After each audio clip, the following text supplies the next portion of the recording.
Hi there, Glocal citizens. Welcome back to the podcast that inspires a borderless mindset around manifesting a new world. I am your host, Florence Adu, coming to you from a...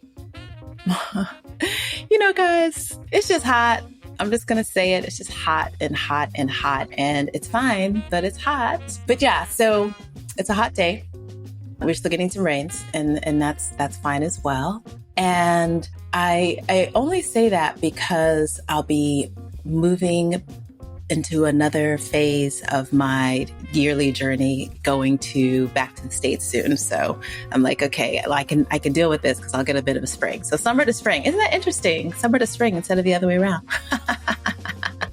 That is a Glocal citizenship, folks. And so, again, I have a wonderful guest joining me this week. She is a chocolate Cardinal alumni like myself. So I'm really happy to be able to sit down with her and have a conversation about something that's actually near and dear to both of our hearts, because she's a production sistren. And so I'll read her bio. She is a 2-time Emmy-winning producer. She is the founder and CEO of Plenty of Pie, a curriculum-based talent incubator and media production accelerator that offers leadership development, practical producer skills training, mentorship, and access to production and distribution resources to emerging and mid-career creatives of color. For over 25 years, she has produced film, television, and live events, including an impromptu Prince concert and 2 national book tours that garnered 2 New York Times bestsellers. Yay! She has worked with such newsmakers and celebrities as President Barack Obama, former Secretary of State Hillary Rodham Clinton, actor-director Robert Duvall, singer-songwriter Annie Lennox, and director Jonathan Demme. Her latest film, Birthing Justice, addressing Black maternal health outcomes, debuted at the Congressional Black Caucus, and it screened for 200 countries at the United Nations and is used as a continuing education course by the American Medical Association. It currently airs on PBS, and I checked it out. So I can't get PBS, and I have a PBS passport, but my VPN, long story, folks, you know the Glocal citizen story. My VPN is a little off, so I wasn't able to watch the series, but I definitely will, because we know this is such impactful work that she's doing here. In addition, she is also dedicated to service as a member of the Academy of Television Arts and Sciences and the Producers Guild of America, as well as Sigma Gamma Rho Sorority Incorporated, and serves on the Los Angeles County Economic Development Corporation Digital Media Entertainment Advisory Council. Sasheen Artis, welcome to the podcast. Thank you so much for having me, Florence. It has been so long, and I'm just so proud of the work that you're doing. So thank you so much for having me. Thank you for joining us. So let's get right to it. Where are you from? Where are you local? And what is your craft? I'm originally from New York City, from Harlem, New York, and I'm here in Los Angeles now. And my craft is... one is producing. So I love, producing all things. So that can be events, that can be television, movies, documentary, all things production. And then I believe my other craft is really uplifting folks and giving them an opportunity to shine and achieve their goals. I love that. Uplifting folks and shining to achieve I love that. And it's really what we need in this world, because there's so much that can get us down. And so thank you for that. So let's talk about your Harlem. So you grew up in Harlem, and, I'm in Brooklyn part-time. Mm-hmm. So tell us about your Harlem. Where in Harlem did you grow up? Oh, wow. So I was uptown off of 145th Street for a few of those years. And I went to A. Philip Randolph Campus High School, which is on City College campus. And it was, it was a wonderful time. I love having the experience of growing up in New York. I had, I went to public school all throughout my experience, and I had a great internship at the Metropolitan Museum of Art. There's so much culture there. There's just so much beauty of diversity there, of, all the different types of folks. It is truly a college town, and that really kind of brings that energy to the city. Mm-hmm. But, it's one of those places that once you once you experience it, then everything is like compared to it. So, when I went to Stanford, going up to San Francisco, it was like, oh, this is like New York, and traveling to Paris, it's like, oh, this is like New York, so it's just, you have that standard of, oh, what is close to New York? Like LA is so not close to New York. Yeah. Completely. Yeah. That's so true. So true. So tell us, how does a young woman from Harlem make her way to Stanford, like deciding to change coast? Because that's a big, even for me, Stanford was like, I grew up in Colorado, and part of the reason why I went is like, oh, well, it's always sunny. So it's like Colorado. So maybe that's why. So how did you choose Stanford? And then how did you choose what you decided to major in, what you studied there? Sure. So my original dream was to go to Yale. I did the little college tour, went up to, Harvard, did all the things. And when I applied to like 14 different schools, and I got into 12. One of them, and the one that I didn't get into was Harvard, and the other one was Yale. So I was like, okay, what do you do? So, but I did get into Stanford, and I got into Johns Hopkins and a bunch of other places. And so my mom really wanted me to go to Vassar. And I'm like, Mom, I appreciate New York. I love New York. But if I go to Vassar, I will flunk out, because I know if I see snow on the ground, I will not be getting up out of bed. I'm going to wait till the spring thaw. So, when I applied to Stanford, and the only reason why I applied is because on the cover of the application was a palm tree. And I was like, ooh, it's warm there. So can I live there and be happy? And I was like, yes, this is the place. They gave me great financial aid. I'm like, okay, this is my number one choice. And my college advisor, when I was, applying to everything, and, he was like, oh, well, where are you going? I thought, okay, maybe I'll go to Johns Hopkins, because I majored in psychology, and I had every intention of being a psychologist, a clinical psychologist. But when I got into Stanford, he's like, oh, no, you're going to Stanford. I'm like, oh, okay, I'll go. Okay. And so I did. And it was brilliant. I mean, I was totally homesick, because, I'm, an only child, daughter of a single parent. That was like, my mom's was my world. And so, traveling 3,000 miles away was just like, okay, are you really going to do this, Sasheen? But I did. Yeah. And I was just, it's one of those things. And I know you remember when you first get on the campus, because I didn't visit. I didn't have family there. But when you first get on the campus and they take you down Palm Drive, and you have the palm tree lined streets, and then Memchu, Memorial Church, in the distance, it's like, I've arrived. Exactly. And it's like, okay, I'm here. Yeah. And so that was just the thing. I majored in psychology, and, lived in Uj, which was the African-American themed dorm. And, loved it, stayed there for 4 years. I started, I had a roommate freshman year, I had a roommate. And then sophomore year, I was like a theme associate. And then, in the lottery, I drew a single.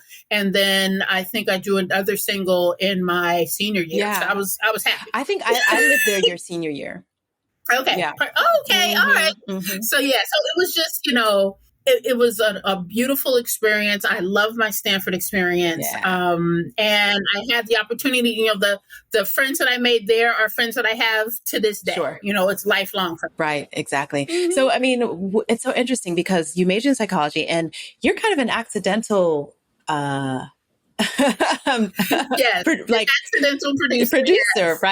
right? So tell us how that happens. You go to school, you're in psychology, you're in California. So how do you get to LA, and how do you become this producer that you are? Absolutely. So, while I was in school, I produced like Club Ooj. Oh, yeah. It was, huge. Yeah. I produced like Stand Funk. So I had, experience producing, and, for one of my, I think it was like one of my like community service, social activities was to work at Cal Student Health Center, but I was part of their like trying to shift the university or the students' idea of party, because at the time, people just wanted to, get drunk, drink, do keggers and all that. And we, tried to reinvent party, and they were looking at the Black community because we didn't do that. That's not how we party. And so I became a I became a certified party planner on campus, and I was, part of the team that introduced ENABs, which were the equally attractive non-alcoholic beverages, to the campus, because back in the day, it literally was people had, a keg of beer and here's the water fountain and go pick it. That was it. We did that. And then, while I was there, I did like Stanford conferences and managed like the dorms during the summertime. So all the conferences would come in and I would manage the dorms and making sure, Stanford got paid and that the dorms were clean and everybody was taken care of. And so, I was, planning to be a clinical psychologist. I took the GREs. I was, filling out applications. And literally one day, I was sitting in my dorm, in my room, and I was typing back in the day with an electric typewriter, typing out my applications. And I clearly heard God said, that is not the plan I have for you. And I'm like, oh, okay.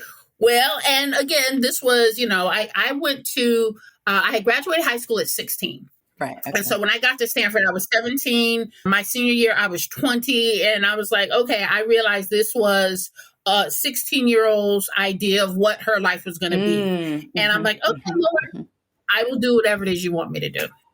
And so luckily I had a job for that summer. So I graduated, had a job for that summer at Stanford the summer conferences program. And then after I graduated, I got an apartment like in Redwood City and I started researching. I'm like, okay, what am I doing? Where am I going? And it's like, okay, if I'm going south, how far south? Am I going to Mexico? Where am I going? And I ended up in Los Angeles and did a lot of research on what producing was about, what production was, and, tried to figure out, how to get into the industry. So literally I came down it was after the Northridge earthquake, and I came down like somewhere, maybe like the end of October, and, flew down, rented a car, got in a hotel room, did like a lot of apartment hunting, and found something like the last day, drove the rental car back up to campus, packed the rental car, got everything out of there and came back down. And that's how I started. It was insane. Right. It was. But it was one of those things where if this is what you want me to do, I'm going to go in faith and just see what happens and see how to make it. Yeah.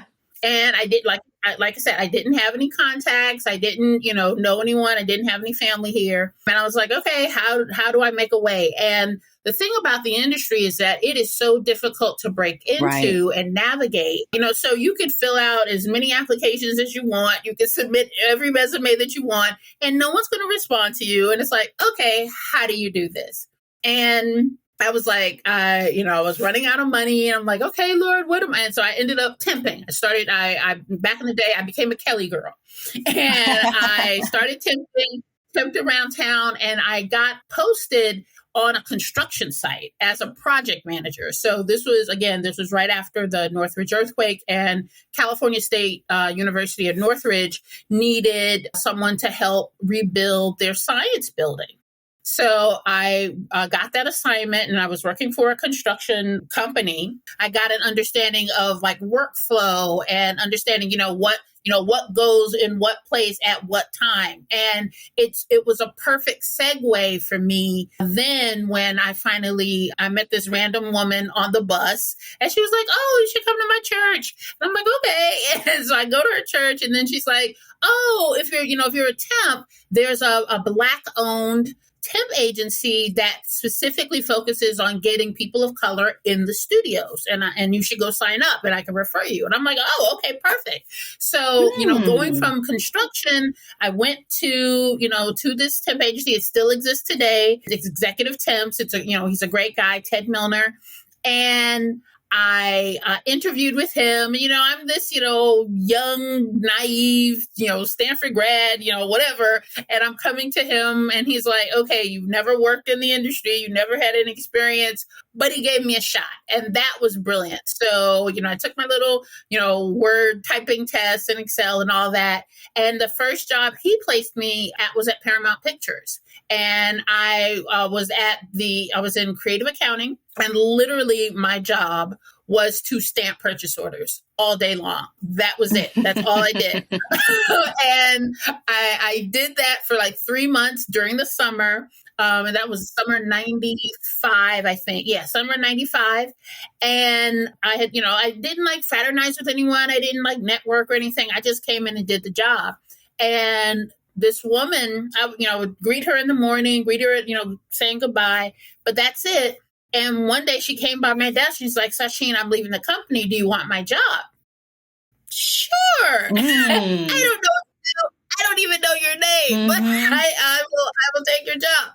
And so she was a Black woman. She was a secretary, and she introduced me to her boss, which was the vice president of creative services in Paramount Home Video. And she was also a Black woman. And so I took over this desk. I was the executive assistant to the vice president of creative services. And I did that job. I was hired permanently. And the cool thing about it was, this was back in the day with, like Blockbuster, everyone over the weekend, you would go and, pick a couple of videos to rent or whatever. And my responsibility was to create all that incidental material, like the stickers and the labels and all that stuff that would get you to pick it up off the shelf and read the back. That was it. But that's how I, started using my psychology because, okay, well, what colors make it pop, but, what things, little like sparkly things, we did like lenticulars, which were like 3D images, like particularly for like Star Trek and all of our projects.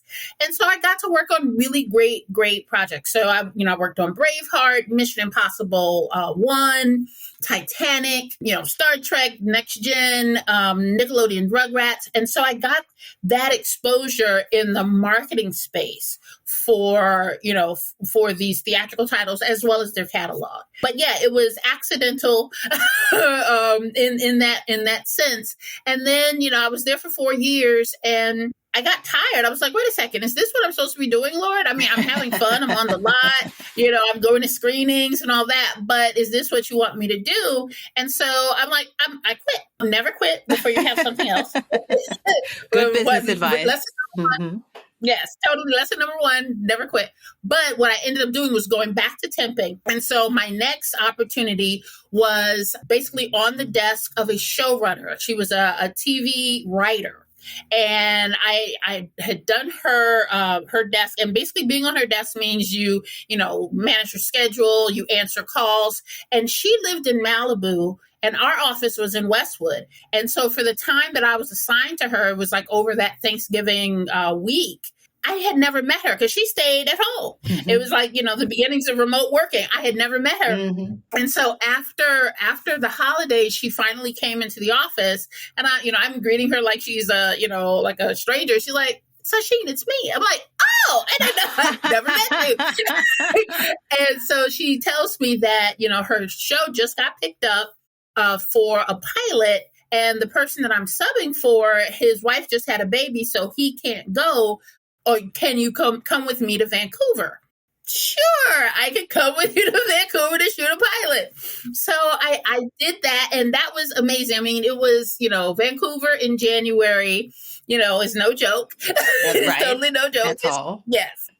Yes, but it was such an amazing experience because then I had the opportunity to see like TV magic, like movie magic, where you are, the show was called The Division. It was a police drama, it was Lifetime's first hit police drama, but it was being filmed in Vancouver and it was supposed to be set in San Francisco.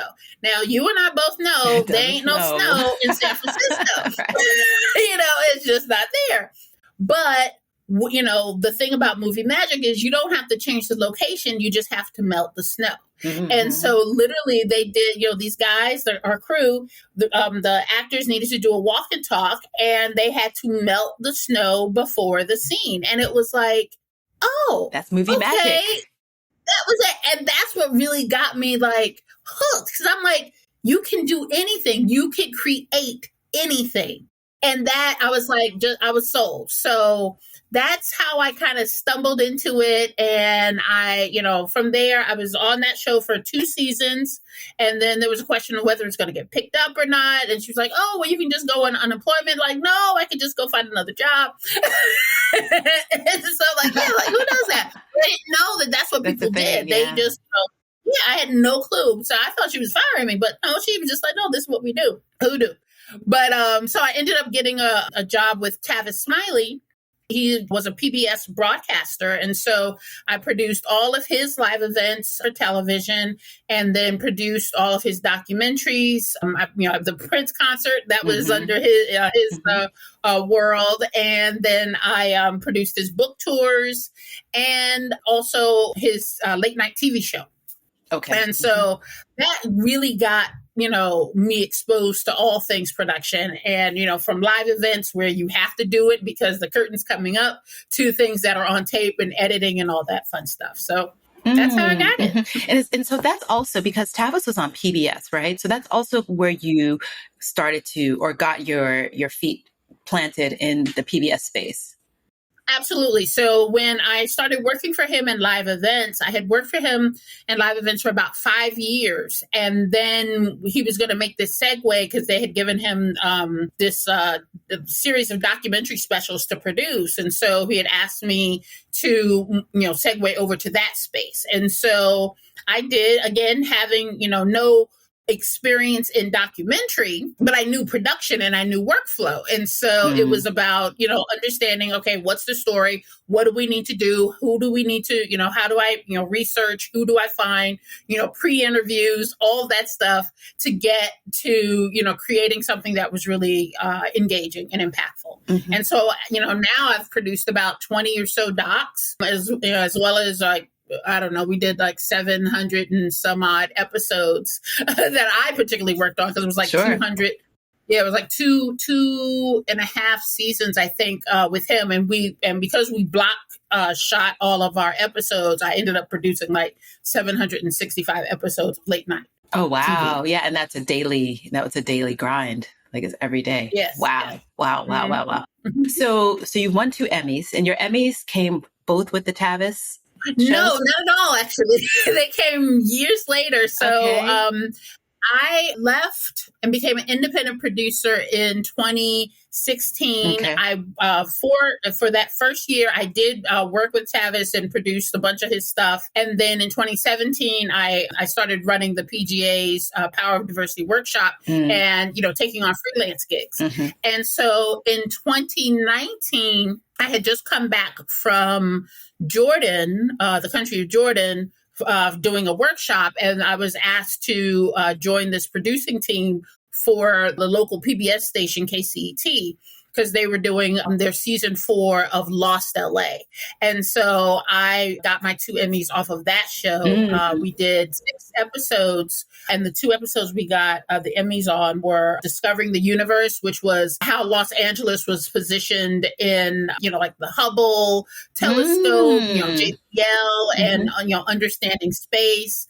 And then the 3 Views of Manzanar. So the Japanese internment camp that's up in, out like maybe 300 miles away out in Yosemite area.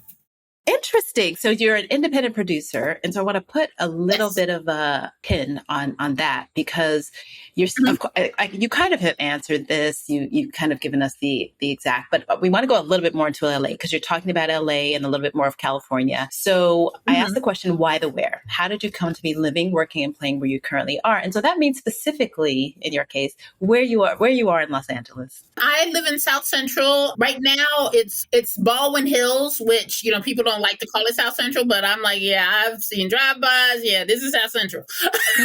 I'm near the Crenshaw Mall. So that's where I am. Okay. And have you always been in that area? No, when I first moved here, I moved to a little community called Van Nuys, which when I moved there, the only reason, I found an apartment that weekend when I, first flew down.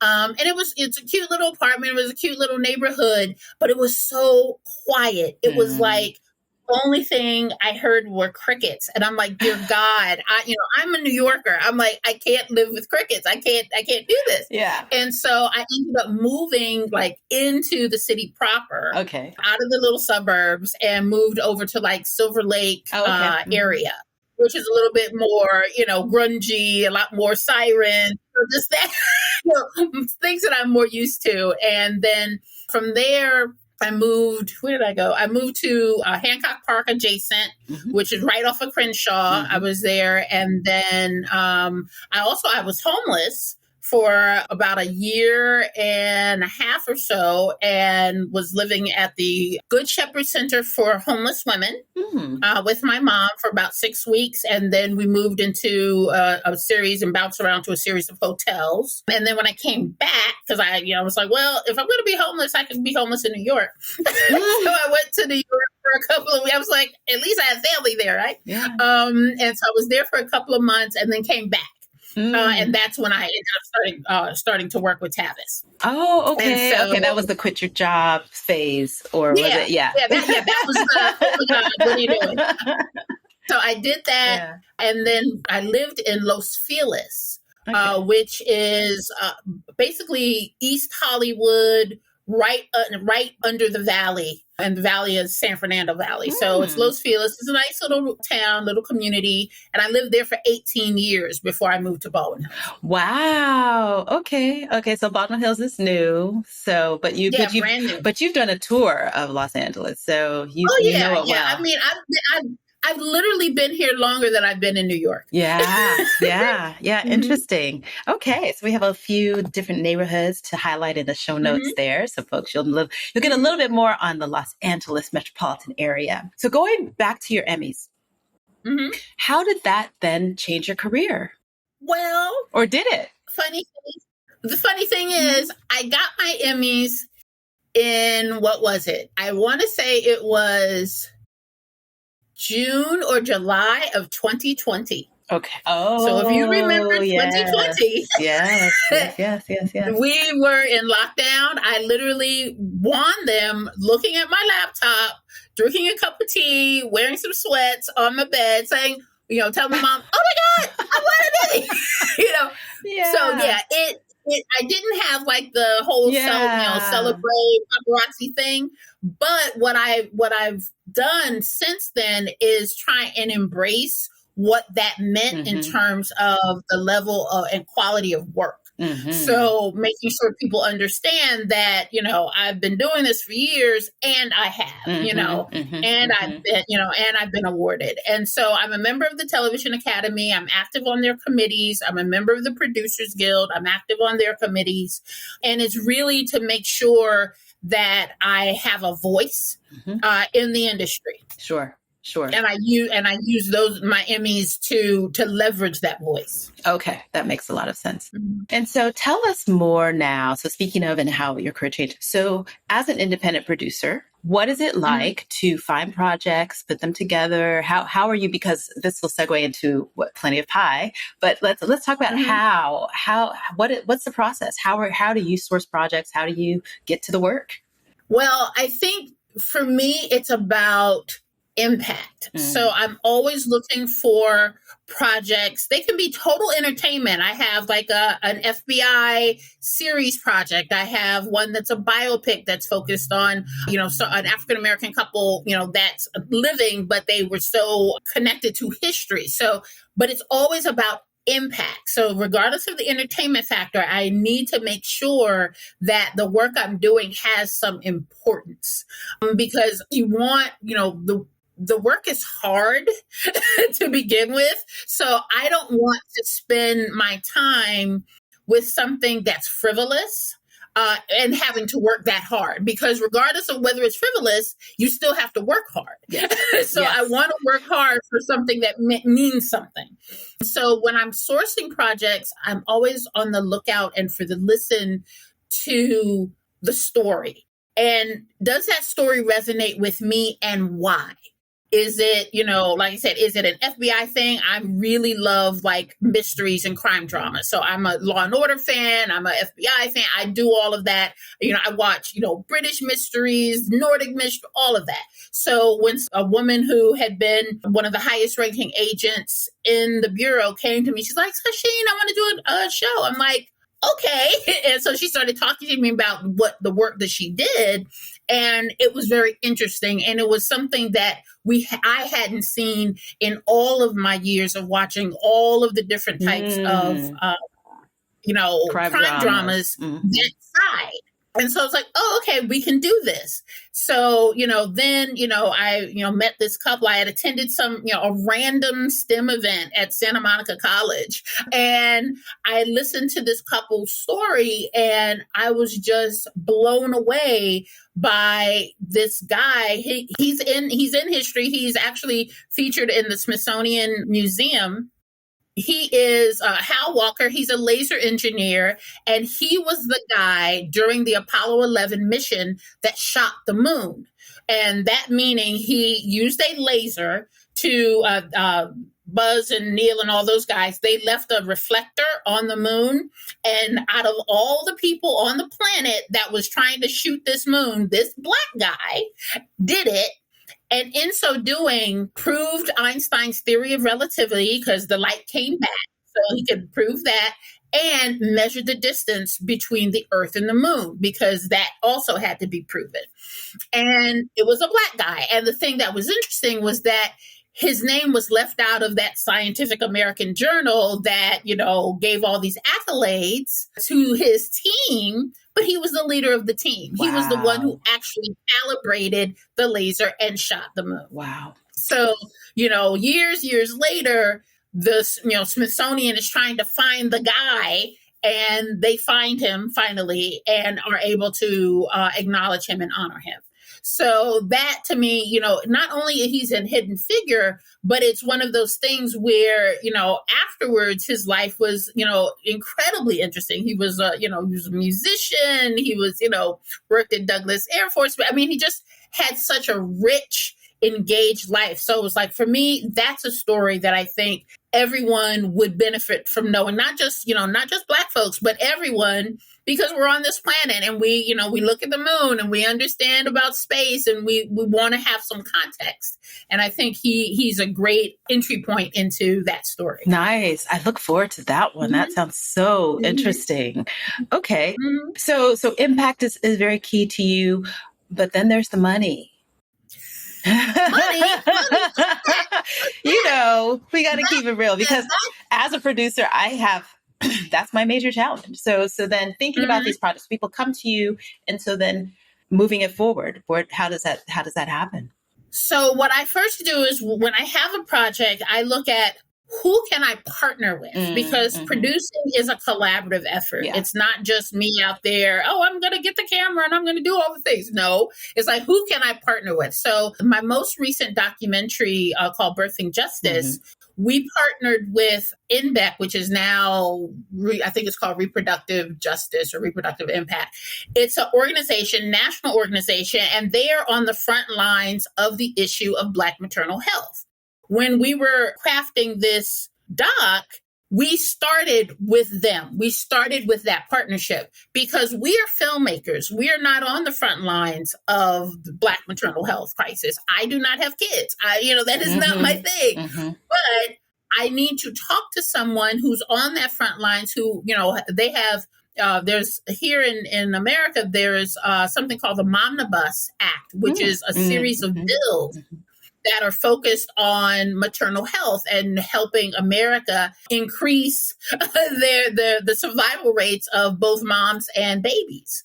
And so there are a bunch of bills in office, and this organization, were the folks, or are the folks on the ground championing the cause, talking to the senators, talking to the policymakers to get these bills passed. So we started with them and said, okay, who do we need to talk to? Who is on the ground doing the work? What are you guys experiencing? How can we tell your story? So I think for me, before the money, you have to partner with people who are going to help advance your story. Because then when you go to those money people, whether it's a financier or a funder, a lot of my projects are funded. They're not financed. So, but you want to make sure that you go to a funder with a strong, still just like anything else, with a strong package. You want to say, hey, we're partnered with this national organization that's been doing this work for 20 some odd years. This is the story. These are the stories that we want to focus on and why. Mm-hmm. And you make that case. So I think it's really important for anybody, any creative, if they want to get something made, to really look at what their story is about and find the right partner. Mm-hmm. Mm-hmm. And that goes across the board from the documentary space to the creative space to the fiction space. So makes a lot of sense. Mm-hmm. Yeah, and because even in fiction, you're telling a story that will resonate somewhere. Whether you're telling a story and it has some health issue or some environmental issue or a relationship situation that everyone or a lot of people go through, and there are folks that you can partner with to make it more authentic, more connective to the communities you're trying to reach, and great for marketing purposes. Because I believe, and having been in marketing for 4 years, at the beginning of my career, learning about what the most successful marketing is, it's the word of mouth. It's telling people. It's not necessarily the commercials and the billboards and all that. The thing is, you want to hit people from all angles so that they will talk about it to somebody. Right. And that's what gets folks to convert and say, oh, okay, I'm going to go see this. I'm going to tune in. I'm going to engage. So you want to build that word of mouth. And the best way to do it is if you have a partner who already talks to your audience, who already can tell, hey, we're doing this work and, tune in such and such. And then you automatically get that audience and that audience can grow. Makes a lot of sense. Thanks for joining us for part 1 of my conversation with Sasheen Artis. Please be sure to come back next week for part 2 of our conversation about production, where she goes a little bit deeper into her mini production masterclass, and learn about her upcoming talent incubator. It is accelerating into action in June of this year. So the deadline for registration is April 30th. So please share the word. Check out the show notes. As always, they're very rich. And remember to like, share, subscribe, leave us a review. We are on YouTube as our own channel, on YouTube and on YouTube Music. So until next time, bye for now.